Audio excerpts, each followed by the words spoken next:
Selamat pagi, perkenalkan saya Joshua Julian Siputra dengan NIM 2324003003.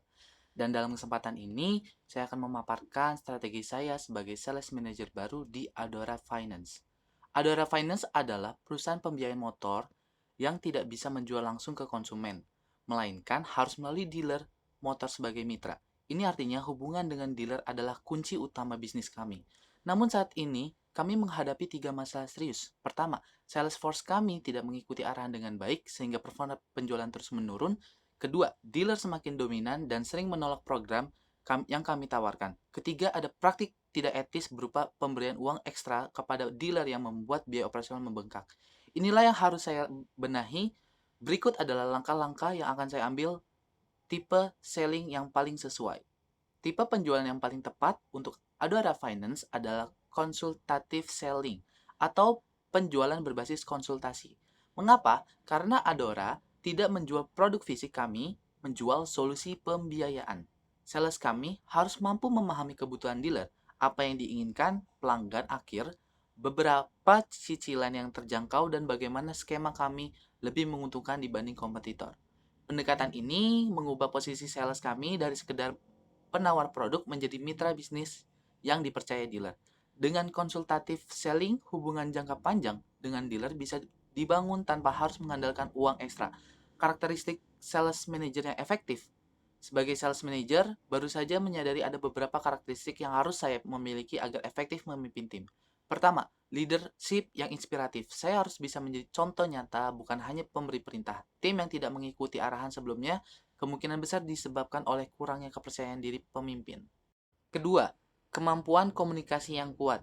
Saya harus mampu menyampaikan visi dan tujuan dan ekspektasi dengan jelas, baik kepada tim internal maupun kepada dealer sebagai mitra eksternal. Ketiga, orientasi pada data dan hasil. Saya perlu memantau performa secara terukur, bukan hanya berdasar perasaan, angka, penjualan rasio konversi dealer, dan biaya operasional harus selalu saya pantau. Langkah taktis agar sales force buy-in agar tim mau berkomitmen terhadap rencana penjualan saya akan melakukan langkah-langkah berikut. Langkah pertama itu komunikasi terbuka atau town hall meeting, di mana awal masa jabatan saya akan mengadakan pertemuan dengan seluruh tim untuk mendengar keluhan, tantangan, dan harapan mereka. Ini membangun kepercayaan awal. Langkah kedua itu adalah libatkan tim dalam perencanaan. Alih-alih memaksakan rencana saya secara sepihak, saya akan mengajak anggota tim yang senior untuk ikut menyusun target dan strategi. Ketiga, mereka yang merasa ikut memiliki rencana tersebut, komitmen akan muncul secara alami. Dan langkah yang keempat ini adalah tetapkan quick wins. Saya akan menentukan target-target kecil yang realistis di bulan pertama agar tim merasakan keberhasilan awal. Keberhasilan kecil membangun momentum dan kepercayaan diri. Dan langkah yang kelima, monitoring dan feedback. Rutin saya akan mengadakan review mingguan yang singkat namun konsisten agar tim tahu bahwa kemajuan mereka diperhatikan dan diapresiasi. Membangun kemampuan objection handling. Dealer sering menolak program kami. Ini adalah tantangan nyata. Maka saya perlu melatih tim agar lihai dalam menangani keberatan. Pertama, identifikasi keberatan yang paling umum. Saya akan mengumpulkan data dari seluruh sales tentang jenis keberatan apa yang sering muncul dari dealer. Misalnya, bunganya terlalu tinggi atau proses approve-nya lama atau kompetitor kasih lebih banyak. Kedua, latihan role play secara rutin. Saya akan mengadakan sesi latihan mingguan di mana anggota tim bergantian berperan sebagai dealer dan sebagai sales. Ini melatih respon yang cepat, tenang, dan terstruktur. Ketiga, gunakan kerangka LAER. Saya akan memperkenalkan metode listen atau knowledge, explore, respond. Listen itu mendengarkan keberatan dealer sepenuhnya tanpa memotong. Acknowledge, akui bahwa keberatan mereka valid. Explore, gali lebih dalam apakah ini soal harga, waktu, atau pengalaman buruk di masa lalu.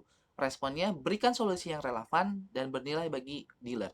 Dengan latihan yang konsisten, tim saya tidak takut menghadapi dealer yang kritis, justru mereka akan lebih percaya diri. Baik kelas dalam hubungan B2B Adora dan dealer. Dalam konteks B2B, ada tiga kelas pembelian, straight rebuy, modified rebuy, dan neotex. Menurut saya, hubungan antara Adora Finance dan dealer paling tepat dikategorikan sebagai modified rebuy. Mengapa? Bukan strike rebuy. Karena dalam strike rebuy, keputusan dilakukan secara otomatis dan rutin tanpa pertimbangan ulang. Kenyataan dealer tidak secara otomatis memilih Adora. Mereka aktif membandingkan Adora dengan perusahaan pembiayaan lain dan seringkali mengajukan keberatan terhadap program yang ditawarkan. Mengapa bukan new tax? Karena kerjasama antara Adora dan dealer ini bukan hubungan yang benar-benar baru. Dealer sudah mengenal produk pembiayaan dan sudah memiliki pengalaman bekerja sama dengan lembaga keuangan sebelumnya. Modified rebuy adalah yang paling tepat karena dealer sudah mengenal Adora, namun secara aktif mempertimbangkan ulang apakah akan melanjutkan atau beralih ke kompetitor, terutama ketika ada penawaran baru, perubahan suku bunga atau perubahan program insentif.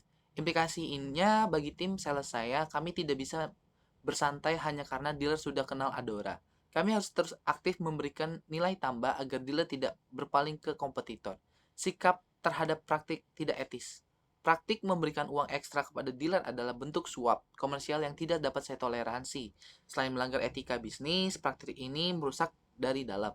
Biaya operasional membengkak, budaya tim menjadi transaksional dan tidak sehat, serta integritas perusahaan tercoreng di mata regulator dan mitra bisnis lainnya. Langkah yang akan saya ambil pertama, saya akan secara tegas mengumumkan kepada seluruh tim bahwa praktik ini dihentikan dan menjelaskan alasannya bukan sekedar karena aturan, tapi karena ini merusak bisnis jangka panjang. Kedua, saya akan menggantikan pendekatan tersebut dengan program kemitraan yang transparan dan terstruktur, misalnya bonus dealer berbasis performa, pelatihan bersama, atau kemudahan proses administrasi. Ketiga, saya akan membangun sistem pelaporan internal yang aman di mana anggota tim bisa melaporkan tekanan yang melakukan praktik tidak etis tanpa takut dihukum. Nilai jangka panjang perusahaan dibangun di atas kepercayaan, bukan uang ekstra. Demikian pemaparan saya sebagai sales manager baru di Adora Finance dengan strategi yang terstruktur, tim yang berkomitmen, dan budaya yang berintegritas. Saya Adora Finance dapat tumbuh secara berkelanjutan dan kompetitif. Terima kasih.